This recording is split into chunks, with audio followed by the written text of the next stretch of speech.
Bulletcast for life.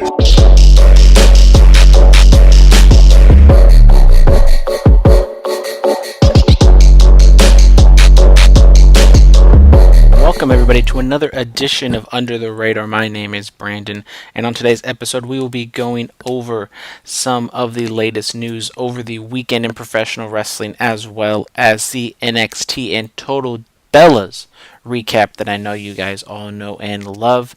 So let's start off with some New Japan news. A long time since we've done New Japan news on this show, I think since Wrestle Kingdom has concluded, and that is we have a new IWGP Heavyweight Champion in Jay White. He defeated Hiroshi Tanahashi yesterday, Sunday night, Monday morning. Don't exactly know, because, Japanese time and everything like that. It's like it's in the future, is it in the past? Who knows? It's too confusing to keep up with. But anyways, Jay White defeats Tanahashi. Tanahashi defeated Kenny Omega at Wrestle Kingdom to reclaim the championship that he's had so many times, but then he drops it to Jay White. Honestly, not that big of a surprise for me. I think Jay White has been phenomenal his last 6 months to even, not a year, because a year he debuted at Wrestle Kingdom last year. I was not a big fan of him. I just didn't think that he actually lived up or didn't portray this Switchblade character. He was thrust. It's kind of like a little kid that's like in a Halloween costume. Yes, he might be in the costume, but he's not like perfectly portraying the character he's supposed to be portraying. I kind of felt like that's how Jay White was. I felt like he was pushed into this Switchblade character, but he just wasn't really carrying himself the way that Switchblade character should have been. But I think now, probably since he won the U.S. title off of Kenny Omega, he had that stellar match with Juice Robinson in the Cow Palace.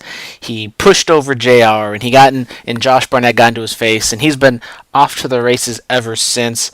He took over Bullet Club, and now it seems as though Jay White, now that Kenny Omega seemingly has left New Japan to join AEW full-time, maybe something we'll talk about on the Bulletcast in the upcoming days, it seems as though Jay White is going to be the top heel in the promotion, the top gaijin in the promotion, and I'm not opposed to it. I think Jay White has definitely proven himself. He's only in his mid to late 20s, so he still has a long, long time in his prime. Him and Okada are going to be around for a long time, and then we have more young lions coming up. I don't exactly know who they are, but I have faith in New Japan that the next crop of talent in the next 5 years will be just as fantastic as Nakamura, Tanahashi, Okada, Naito, all those guys in the next coming year. So looking forward, seemingly the next big show, I would say, is the MSG show. During his press conference, he mentioned that his first title defense will be at Madison Square Garden. Jay White he didn't reference ROH or the G1 Supercard event in his promo. So does that mean it's going to be just strictly he's going to face a New Japan guy? Is he going to take on ROH guy? Is he going to take on, I don't even know who he would take on. I don't think he'd take on Flip Gordon or something. Like, when it comes to the ROH MSG show, it's going to be very interesting because it seems though that the New Japan agreement with ROH, the partnership, seemingly might be running out by the end after that event. And with AEW getting a lot of steam right now, but then also they just did partner up with AAA, the Lucha Libre promotion down in Mexico, and New Japan partners up with CMLL. So if that AAA CMLL partnership from the two different companies, is that going to be an issue? Because New Japan, I think, likes synergy between all the companies that they promote with and they work with. So if New Japan would AAA being with AEW compared to AEW being with CMLL, who happens to be with New Japan, is that going to maybe hinder their relationship or maybe stop it? I hope it doesn't. I think getting Kenny Omega back in the fold with New Japan would be fun.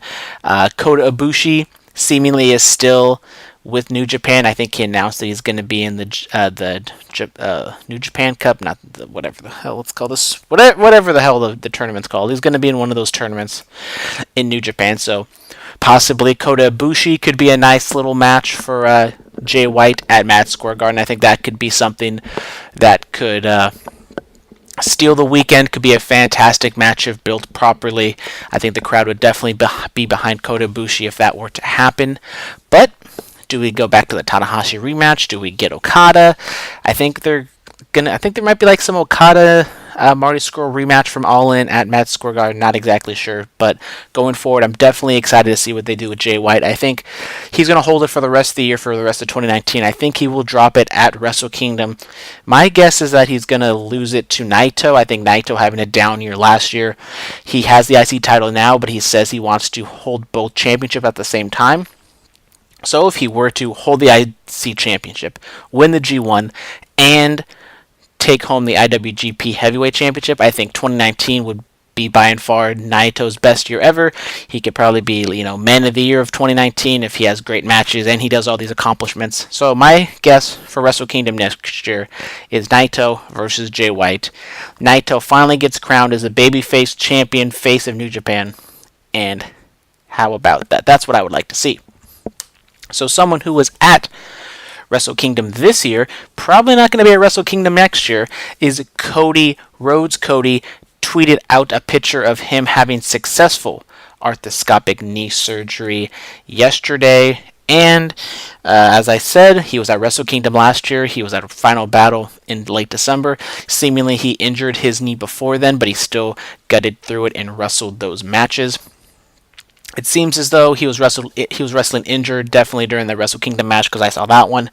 Kind of feel like he was kind of going through the motions, not trying to have a fantastic match, probably just because he couldn't.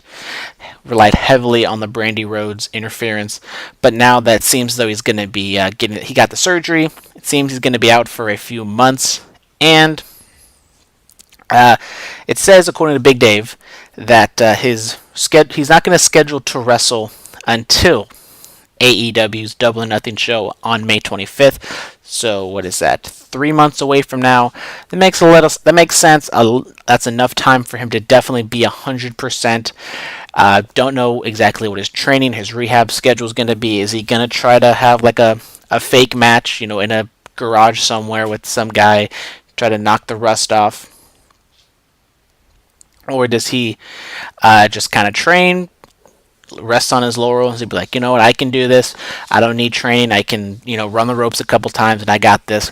But who is going to be Cody Rhodes' opponent for Double or Nothing? That's kind of one of the big names out there that we don't exactly know who he's going to wrestle yet. It seems we have the Lucha Bros going up against the Young Bucks, and we have Omega Jericho 2. So those two big matches are out of the way. Hangman Page going up against Pac. So seem as though those three matches are set. Those are going to be three of the top big matches. Maybe Cody's going to be kind of settled like he wasn't All In. He's going to probably be somewhere in the mid card.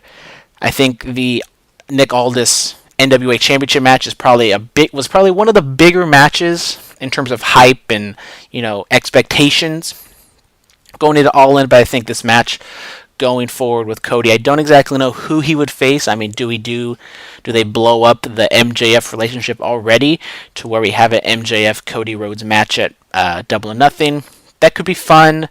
I don't know exactly how AEW wants to structure this. Do they want to have that as a long-term storyline going forward? Are they going to have Cody and MJF together, or is this just kind of something fun that they threw together just to get it to Double or Nothing? So we'll have to stay tuned to find out. Someone who could be at Double or Nothing is Dave Batista. Batista apparently rumored to be in talks with WWE and AEW for a return to pro wrestling. This was first reported by Pro Wrestling Sheet, and Dave Meltzer confirmed the story. It seemed as though that Batista... Let's see. So Pro Wrestling Sheet reported that Batista and WWE were talks about a return at this year's WrestleMania, but according to their sources, he's 50-50 about a comeback, and that's based on how the negotiations are going. AEW has also shown interest in bringing back Batista. So, and he says that he's listening to what they got to say. A lot of big-name former WWE wrestlers have been linked to AEW. We got The Undertaker taking down his WWE credentials and putting up a booking email. We have Goldberg, who just followed them on Twitter, which I guess is enough to fire up speculation. Randy Orton's been linked to them. AJ Styles, who obviously has the link with the Young Bucks being in the Bullet Club. So Batista going to AEW. Is it going to happen? I would probably say no. I think it's just the landscape of the industry right now. Just everyone who's negotiating with WWE has extra leverage now that AEW is out there and they can throw around big money if they wanted to. Does that mean they're going to throw big money at Batista? If it was me, I need to look at the numbers and how it all fits in. But if it was me, I would be honest, I would much rather go after Batista than a Goldberg. Maybe Undertaker is bigger than Batista, but I think just the Batista factor and how he has his fans, he has the credibility of being a wrestler forever, and he also has the big name on the big screen. He's the second biggest wrestling actor behind The Rock. I think he's bigger than John Cena right now just because he's what he's been doing with Guardians of the Galaxy and the Avengers and all that other stuff, and James Bond as well. So if Batista were to come back to wrestle in AEW, I think that'd be a big get for them. Is he going to wrestle at Double or Nothing? Probably not. Could he wrestle at that Jacksonville charity show? Possibly. Could he do the alleged All-In sequel in Chicago? Possibly as well. So I'm going to have to stay tuned to find out what they do with Batista going forward. So just another big name linked to AEW, a fun time in the business to where free agency comes up, we pay a lot more attention to them because there's this other company out there that could definitely lure away some talent. So speaking of talent, we got the NXT recap. This was last week's episode on February 6th. This took place in Full Sail University. They kicked off the show with Johnny Gargano walking out with his new NXT North American Championship. Mauro Ranallo introduced the show. Gargano kind of took a walk around. He grabbed a sign that said Johnny Championship on it. It was kind of one of those 8x10 piece of paper that they hand out to the crowd, and he was kind of looking at it. I mean, basically, he definitely looked like babyface Johnny here. The crowd was cheering for him, and Nigel was talking about how Johnny had a tumultuous 2018, but he's definitely getting 2019 off to a perfect start. So the fans chanted Johnny Champion. Gargano played to the fans, and the announcers talked about how him and his wife Candice LeRae made their debuts in the Royal Rumble. So then Johnny Gargano goes off and starts talking. He goes over what happened at Phoenix, him being in the Royal Rumble and all this other stuff, and he was quickly interrupted by Tommaso Ciampa. He came out, they talked a little bit back and forth. Let's see, Ciampa said he didn't want to walk out to take away from his moment, but rather he's out there to celebrate his moment. He said that at NXT TakeOver Phoenix, he showed the entire world what he already knew, and he said that he followed the champ's lead, and now he stands in the ring with the North American Championship.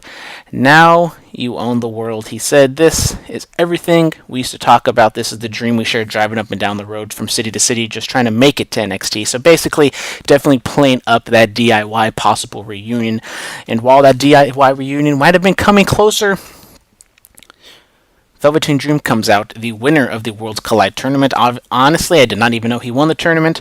Velveteen Dream was getting big cheers from the audience. Velveteen Dream goes up to Tommaso Ciampa, and he says, I'm going to need you to back up. He doesn't want to face him, but instead he goes over to Johnny Wrestling and goes to challenge him for the North American Championship. So that sets up that match going forward. Since Velveteen Dream got his automatic championship opportunity, Gargano said that he shouldn't want to face him. He just had one of the biggest weekends of his life. He faced off against Ricochet, match of the year candidate, winning the NXT North American Championship, and then he goes on in front of 40,000 people and goes into the Royal Rumble match. The crowd definitely, when it came to Velveteen Dream against Johnny Gargano, I think the crowd was definitely more on Velveteen Dream's side. This Full Sail crowd is very hard to gauge. They're all over the place sometimes. Like, they're cheering Johnny Gargano, then they're booing him, they're siding with Velveteen Dream, but then when they tease a Gargano-Ciampa reunion, I'm pretty sure if that does come to this, when they have, I don't know, I haven't read spoilers or anything, but If Velveteen Dream goes, let's say it's a handicap match or whatever it is, Velveteen Dream is cornered between DIY. I think the crowd's going to choose DIY over Velveteen Dream. So this just kind of blends in. It just makes this whole dynamic very confusing because it seems as though the crowd doesn't like Ciampa. They love Johnny, but they love Velveteen Dream even more. But then when you put DIY together against Velveteen Dream, they like DIY more than the Velveteen Dream. So, just kind of all over the place. I think this is a very good setup for Velveteen Dream going up against Johnny Gargano. Probably it's going to happen at WrestleMania. It should be fun to see what happens there. Should be a good promos going forward between all three of these guys in this little dynamic. Don't know who's going to face Ciampa for the title at WrestleMania, but we'll have to stay tuned to find out about that. So they hyped up the six-woman tag team match with the three horsewomen, Duke, Shafir, and Baszler, going up against Io Shirai, Kairi Sane, and Bianca Belair, and they showed Drew Gulak walking to the arena. So next we have Jackson Riker, one of the Forgotten Sons, going up against Mansoor, and Riker wins in 2 minutes. Straightforward squash. Seems though they're kind of positioning Riker to be kind of the top guy, definitely, the lead heavy in the Forgotten Sons. So, as I said, don't see anything big from them, but I think, giving them an elevation just for someone like Keith Lee to knock them down, I'm fine with that. So, good for Riker. Nothing real fancy here. So, we go backstage, and Ricochet is taking some photos in the booth, or in the, whatever you call it, the photo area. And Kathy Kelly was waiting to get a word with him, but then Adam Cole interrupts, and he talks about how he wants a shot at the North American Championship, and Ricochet interrupts and say, if I recall, I beat you for the North American Championship. And then this is going to set up Ricochet challenge Adam Cole for next week to go one-on-one with each other. So I thought Cole was very good here. He was good with his band of brothers behind him. He was kind of an annoying little heel. Ricochet was stand up to all of them. I thought he was good heel face dynamic, and definitely good showing from Ricochet. Obviously, promo not a strong suit, but I thought it was a good step in the right direction. So looking forward to that match when it happens. So Velveteen Dream. This is what happens when I am not really paying attention to the show when it's during commercials. Percy Watson announced that William Regal decided that the Dream will get a shot at the North American Championship in 2 weeks on NXT TV. So, 2 weeks from now, not a takeover. We will see what's going on with that. Is it going to be a false finish? Probably. I'll be honest, if something happened, I probably would have seen some sort of spoilers about a major NXT Championship change. So, probably something's going to happen, but we're going to stay tuned to find out. So, next up, we have Drew Gulak going up against Eric Bugenhagen. Bugenhagen is like a rocker, but he's dressed up like the Rockers. He was air guitaring and screaming. He looked like Steven Tyler and Freddie Mercury had a baby, and I thought this was corny as hell. I'll be honest, I didn't like him. It seemed as though the crowd was over. They loved him. They thought it was fun. To be honest, I thought this was just corny as hell. I thought it was stupid, and I definitely wanted to see Drew Gulak just beat the piss out of him. And he did. Drew Gulak won in 3 minutes, got him with a sleeper body scissors combo to get the tap out. Bugenhagen, he's a character. He's something. I don't see him anything more than a No Way Jose or Adam Rose. I think that's what they're going for. I don't exactly know what the whole gimmick is and what the plan is. He was just kind of thrown out there. I saw a lot of buzz from him over the weekend. He even had like a little after hours or encore after the NXT tapings happened. So maybe this was kind of a start of something, some little cult following for him, and he's gonna. Will he get a push? Maybe. He has an amateur wrestling background. I think they said he won like 2 national championships with Wisconsin. So he has the credibility. He has the athletic ability. He's not just a walking gimmick. He can wrestle. At least amateur wrestle. I don't know what he can do pro wrestling wise because this was pretty much a squash match. He got some offense in against Gulak, but it was only 3 minutes. Gulak got the tap out win. So it's going to be fun to see what they do here with him, with Bugenhagen, but if he's just this same guy that we saw in the squash match, I don't think I really want to see him. So, Gulak stays in the ring and cuts a promo and says that was the best that NXT had to offer. And he basically just, went over his whole shtick. And then he gets interrupted by Matt Riddle, and Matt Riddle seemingly challenges him to a match, and then we get Drew Gulak versus Matt Riddle, and Matt Riddle wins in 9 minutes. He gets the bro mission on Gulak. I thought this was a very good match just to get Drew Gulak onto the show, just kind of debuting on NXT. He has the credibility of 205 Live, of the Cruiserweight Classic. Come in, have a good, straightforward match. I mean, it was a competitive match, but it's to be expected. Gulak is kind of a push wrestler on the 205 Live level, but in the end, Riddle got the clean victory. Does this hurt Gulak? Obviously, for him to lose to Riddle, but I think Riddle, in the long run, is much more valuable and could be a top guy in WWE. Gulak, obviously, he can't be a top guy in WWE. He's just been defined down too much as being a cruiserweight guy. But his use here in NXT, I really did like him coming in, just being like the heel that just came in from another territory. He gets a squash match, but then the up and coming babyface comes out, gets a win. I thought this was a good little run. I would love to be. I mean, honestly, seeing Gulak in NXT, I thought that was a nice little refresher. If he wants to stay in NXT and be kind of a mid card heel, just maybe even a gatekeeper, sort of like Cassius Ohno, maybe having a little bit more credibility, I'm all for that. I really did like this whole segment with Gulak and Riddle. So we have the main event with Io Shirai, Kairi Sane, and Bianca Belair going up against Marina Shafir, Jessamyn Duke, and Shayna Baszler. So, in the end, the babyfaces win in 9 minutes. That is Shirai, Kairi, and Belair. Ends up, Belair hit the KOD on Shayna Baszler, but Duke and Shafir broke it up. They go to the outside, and then Kairi hits the elbow on her. Shirai tags in herself. She hits the moonsault onto Baszler for the victory. So Io Shirai gets a pin over the NXT Women's Champion. Io Shirai was celebrating over the top. She was excited, motioning for a title belt. She obviously wants a title shot. With Shayna Baszler not doing a whole lot of clean jobs all that often, yes, it wasn't super duper clean because she technically got both the baby faces finishers almost back to back. So she is protected sort of in that sense. But I really like the way that this match was laid out because they were able to tell so many different stories. The crowd was definitely poo-pooing on Shafir and Jessamyn Duke, saying you can't wrestle and all that other stuff. Yeah, I know it's rude. It's not the best thing to say, but I mean, what can you do? It's the Full Sail crowd. They're going to say stupid stuff like that all the time. But I really loved how they told this story with Shirai and Sane kind of being the established group, and they were working together for the most part, and then Belair kind of had to forcibly insert herself into the match. She had to force tag herself in from Kairi.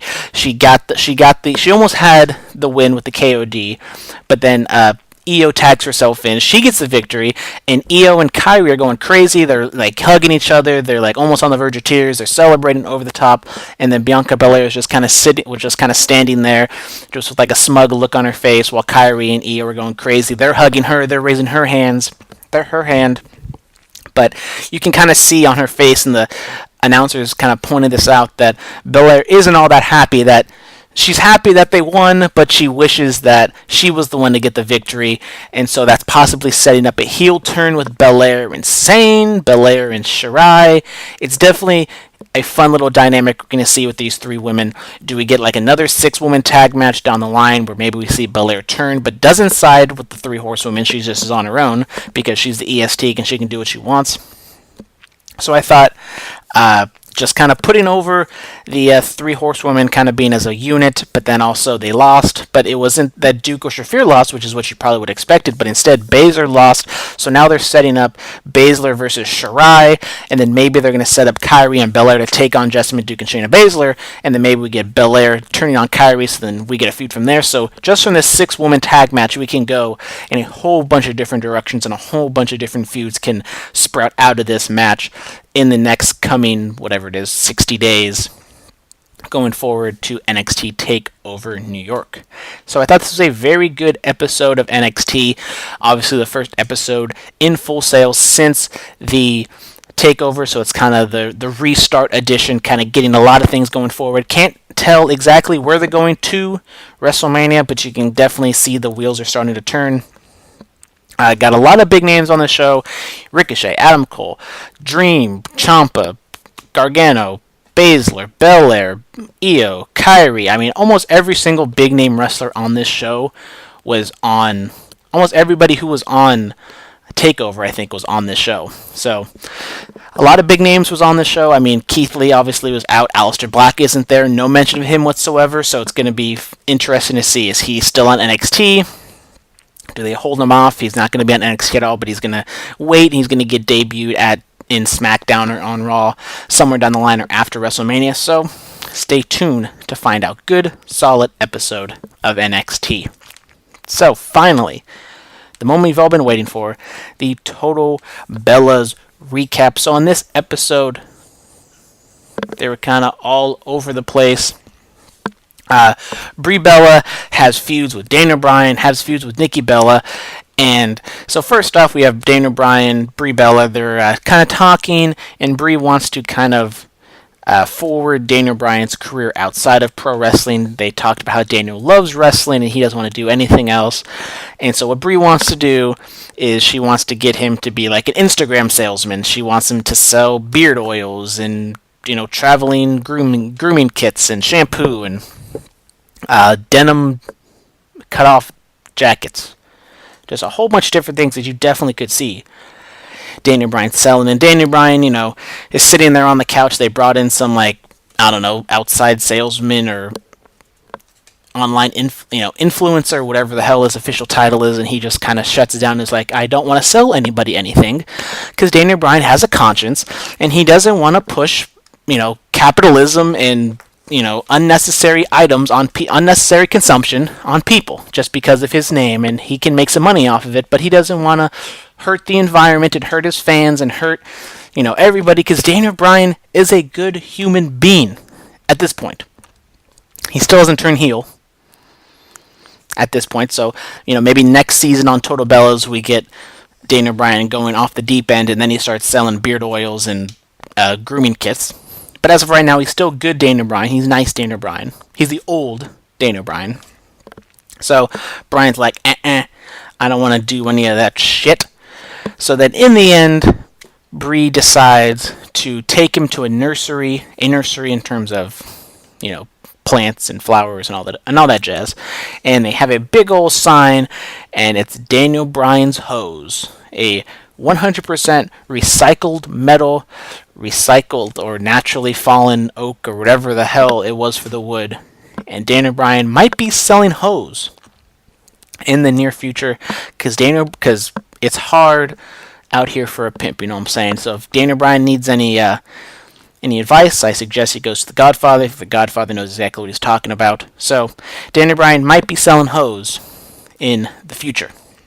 So the other storyline going forward, it is Total Bellas, so we got the Brie storyline, and now we got the Nikki storyline. So last off we talked about Total Bellas.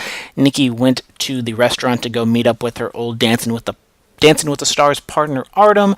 Very good looking man. They go talk back and forth, kind of awkward flirtiness, and put on for the camera. Oh my gosh, you're single? Oh my gosh, I'm single. We can never be seen with each other because when we took photos and everybody was saying that we were banging because we broke up with Cena, then blah, blah, blah. So basically the entire storyline for Nikki is that she wants to get it back into dancing because she thought it got her in phenomenal shape, and she's going back on the comeback to Evolution. So now she wants to dance. So she ends up dancing with her mother, but poor Artem couldn't be there because he's on Dancing with the Stars this season. So he ended up having his buddies teach them. So Nikki and her mom go on this whole dance routine, and they do that. So some other stuff about Nikki Bella complaining is that apparently she can't be seen with Artem or any other male in public, because if she's seen in public with a man, then everyone in the media and the social media is going to just bury her and say that she's a whore and she cheated on John Cena with him, and John can go be seen with other people in public, but Nikki can't be seen in public with other people because just everybody's gonna call her a whore. Even though I don't know that's exactly the truth, but that's the story they were telling on Total Bellas this week. And then Mama Bella, the woman of clarity that she is, tells Nikki, fuck all those people, and you do you, boo, and do what you want to do, and screw everybody who says differently. And so then Nikki has a clear mind, and she's going to go out and set the world on fire, hopefully. And then we have the Nikki storyline, we have the Brie storyline, and now we have the Nikki and Brie storyline coexisting and twisting and turning, because we can't have dissension. We can't have an episode of Total Bellas without dissension with the Bella twins. And Nikki and Brie have been training for their comeback, and Brie has primarily been training with Daniel Bryan, and Nikki wants to start training with the women, so she ends up going to Ronda Rousey for some training. She goes all the way to, I don't even know where she is, somewhere in the middle of America. She goes to Ranch Rousey and Brown, to where she has like a legit WWE ring next to her goat farm. They practice there, and then Brie gets angry because she's not practicing with her, and she would think that Bryan was going to get angry at Nikki for training with Ronda, even though I'm pretty sure Bryan wouldn't care because he has his own stuff to worry about. And then they go into the final scene of Total Bellas is they have their match with the first tag team match with the Riot Squad, the one where Brie does 2 dives. One onto Sarah Logan, and one onto Logan and Riot, or whatever. She does one, it's the one where she jumps, and her feet get caught, and she completely does a face plant on the edge of the ring apron. And then the other one, she does the dive, she clears it, but she comes up about 6 inches short from the women, so she just face plants on the ground.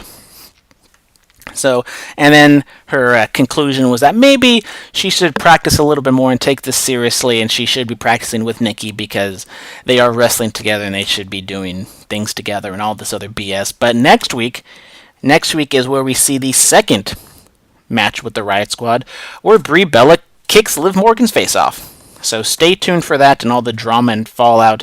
Nikki or Brie is crying on the phone talking to someone saying that she's sorry for Liv or what. I don't know. There's going to be a whole bunch of drama going on with that episode. So stay tuned for that.